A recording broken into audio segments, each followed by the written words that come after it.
Hey, so have you ever played so much of a game that you eventually start to lose your mind and start looking for weird builds just to mix things up because you're tired of playing the same way over and over and over again?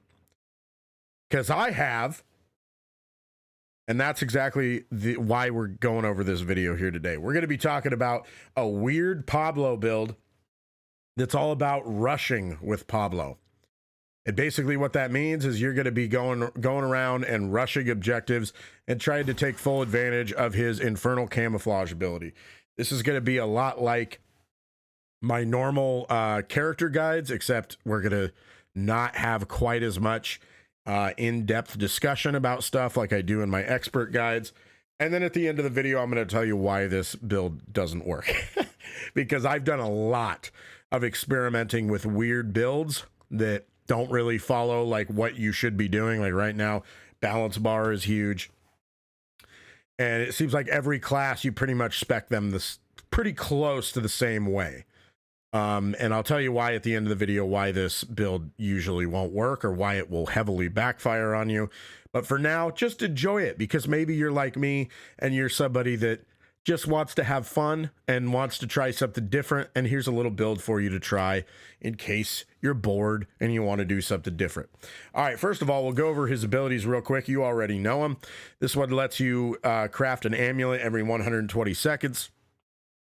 So as soon as you spawn in, you should be spamming your Q and, you know, craft these the second it's off cooldown whenever you can. Infernal camouflage, this is really what you're taking advantage of with this build. Demons are no longer able to detect you using demon vision.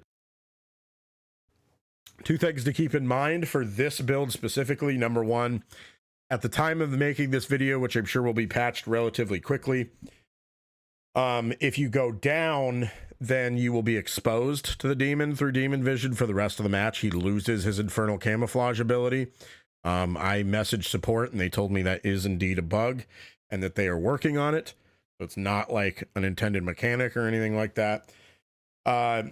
Probably not relevant to you as a player if you're using this build, because you shouldn't be going down that fast anyway, but just something to make note of. And the second thing is, demons can see you on the map. If they open up their map, they're going to see the car moving, and then they're going to be able to see that, you know, Pablo is running around trying to do objectives. And right now, most good demons, once they see there's a Pablo in the match, are going to do that. In the first, 20, 30 seconds, they're probably going to open their map at some point and make sure Pablo's not driving around trying to rush objectives. So just keep that in mind, but that is one of the reasons, main reason, that this build is not great. Legacy of El Brujo, begin the match with an additional amulet. I actually sent a support ticket in. Just wanted to make a quick note of this. Cal, the community director, asked me for some feedback, and one of the pieces of feedback I gave is like, hey, why is, it doesn't make any sense that Legacy of El Brujo is just a strict downgrade of Cheryl's Cola Coaster ability.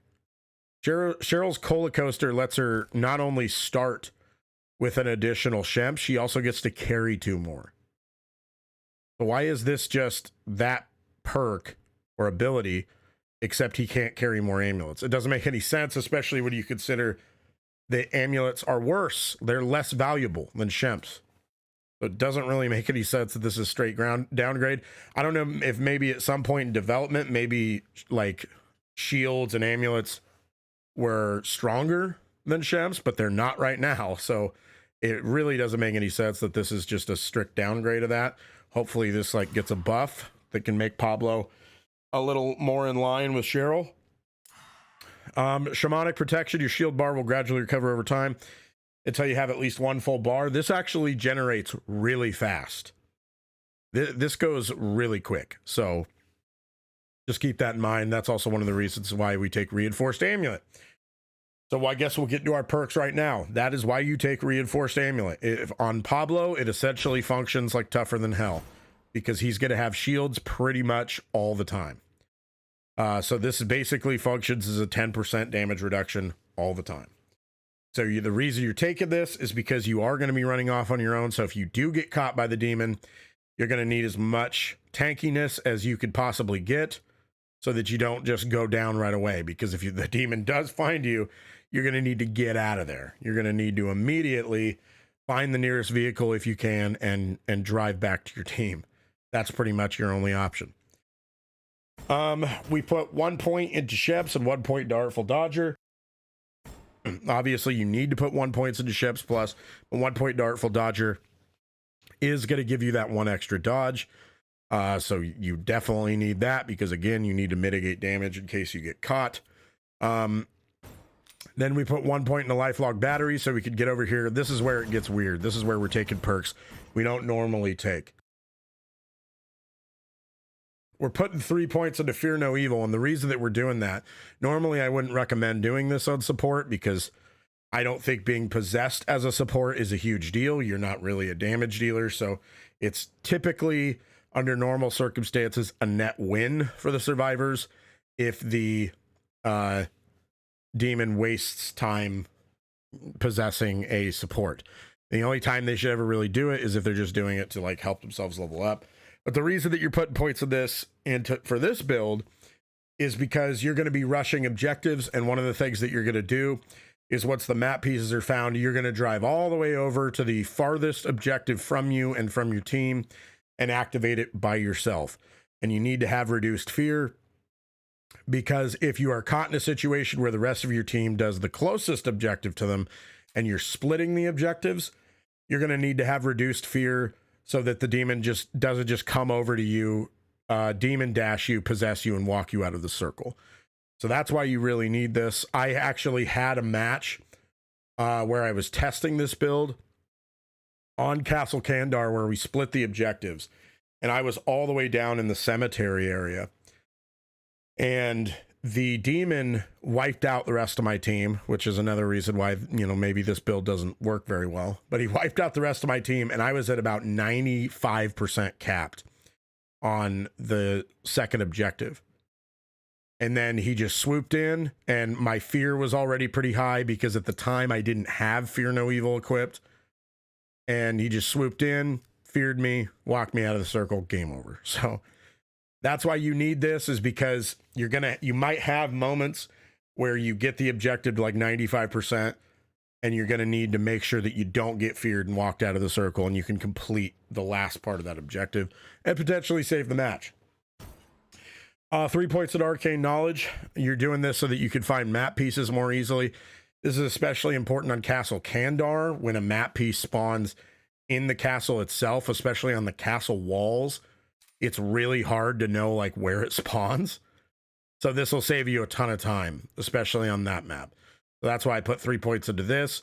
Maybe you could get by without it, but for me, I'm just like, hey, might as well put points into it and go all in on allowing you to capture map pieces that much faster. Fast forward, 10% duration reduction on objective events, because like I said, you're going to be going through and try to capture objectives by yourself. And by the way, if you have to abandon that strategy because maybe the demon's smart, the 10% is noticeable.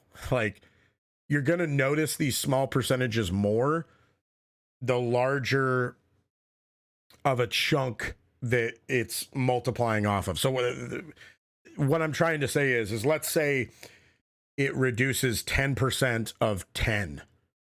If something takes 10 seconds and it reduces it by 10%, well, that's only 1 second. So it's not a very big difference, right? But if it's 10% of, 160 seconds, then it makes a much more noticeable difference. You notice that difference a lot more. And it does take quite a while to capture these objectives. So that 10% duration reduction is definitely noticeable. I'd be really interested to see a full team comp that stacks these. 3 leaders and a support, all 4 stacking fast forward would be really interesting. So that's why you take that. We're just going to go ahead and do deep pocket amulets. The only reason we're really taking these, you don't need to take these, but there's not really anywhere else to put points. You could like put it in this, but there's not really like, you really want to get at least 10% to take advantage of this. Maybe you could take a point out of this and put it into that. That could work. But I just like doing this because, hey, if the demon catches on to what you're doing and you can't do this anymore and you need to retreat back to your team, now you can slide back into a basic support role and you'll have the ability to carry more amulets and shimps and help your team out a little more. So that's why we're doing this. 1 point to packing pop so we could get over to industrial strength and max that out, because again, you're going to want to be as tanky as possible so that if you do get caught, you can survive and get to a car, retreat somewhere so you don't just get killed while you're out on your own. All right, so then as far as Pig F upgrades go, it's going to be a little bit different from how you would usually do it. I go fear first. With this build, I like to go fear first because, again, you're going to be rushing objectives as fast as you can, and you really don't want to get feared and walked off of a point. So definitely take fear first, max that out. Then after that, I like to go stamina second. Again, you're going to need stamina so that you could dodge and help mitigate the amount of damage you're going to be taking. It's also huge just because, you know, then you're going to have more stamina to run away if you need to and try to get to the nearest car. After that, I really like to go either shield or health. That one's probably going to depend on like where we're at here. Like if the demon hasn't really found me and I'm really like loaded up on amulets down here because I've been popping his Q a lot, but you're not going to have time to pop Q very much because ideally you're going to find all 3 map pieces within the first 3 minutes. But if I do for some reason have a lot of amulets, because maybe a ton of them spawn near the map pieces I picked up, then I'll go shields first so I can burn those amulets and get myself topped off. Otherwise, I'm going to go health. So it's going to be either shield or health next. Then after that, we're going to go ranged just to help you deal with possessions in case a possessed unit shows up. And then last, we're going to go melee. I'll always try to pick up a sledgehammer if you could find it. Sledgehammer is your baby. 1 hit should stagger any unit unless, you know, they're like affected by really bad influence from Warlord. So you're just going to be able to stagger them in 1 hit and use that non-finisher finisher. I don't know what they actually refer to those as, but yeah, you're going to be using that and then using that to F chain on the point. So hopefully you don't get jump scared. See, there's nothing to show here. There's nothing to show here. They've had enough. My PC just gave up on me. All right, here, let me show you some gameplay here. So as soon as you spawn in, you're popping that Q. As far as range weapons goes, you're just kind of picking up whatever. Like you're going to pick up the first thing you can find. You see me pick up the boomstick here. Ideally, you're not going to pick up a long weapon because most of the time your hunter's going to be using a long weapon, but it doesn't really matter. You're just immediately picking up whatever you can find as fast as you can, just so you have something to defend yourself with. Then you're getting into a car, marking wherever the map piece is, and you're driving right over to it. Quick as you can. This isn't great, like driving through here really stinks. This entire game I didn't do a good job of like driving to each area. Driving through this map kind of sucks, like especially compared to Castle Kandar. So easy to get from point to point in Castle Kandar compared to this because there's no trees on Castle Kandar. And when you get out and you grab something, you could definitely spend a little time looting, especially in a situation like that where you find a legendary chest. Again, it doesn't really matter what you pick up. Like here, I'm kind of like, do I take that like legendary weapon? Do I leave that for my hunter? What do I do? It's a saw gun. I don't really know if I even want my hunter to have a saw gun because it's kind of a trap for hunters. So in the end, I'm just like, I'll go pick it up because I don't really want my hunter to have it because it's probably going to make them miss. Should make things a bit easier. So, and it gets me away from long weapon ammo like I wanted to be. So anyway, this is how you play Rushing Pablo, a really weird build if you want to mix things up. To finish off this video, I'll tell you the reason it doesn't work, and I've been experimenting with this build quite a bit, is that if you run into a good demon who knows what they're doing, they're just going to open their map. Whenever they see a Pablo, they're going to periodically open it and check their map, you know, every 15, 20 seconds, whatever it might be, and see if there's a car icon moving on the map. And if they see that there is, then they're just going to go run you down, and then you're kind of screwed. And I had that happen like 3 games in a row while I was trying to test this Pablo build. 3 different games in a row, the demon was smart enough to know to check their map and figure out where I was and then try to corner me with a possession. So that's something to keep in mind. Like, This is probably not an ideal build if what you're trying to do is to win. If you just want to have fun, it's kind of a fun way to mix things up. If the demon doesn't find you, maybe they just, you know, maybe they're newbies and they don't really like know to check their map. Maybe they're good, but they just like had a brain lapse and decided not to check their map because they got cocky or something.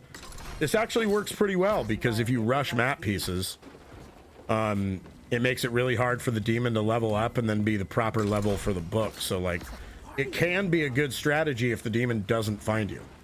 The demon can't find you. This is actually a pretty good strat. But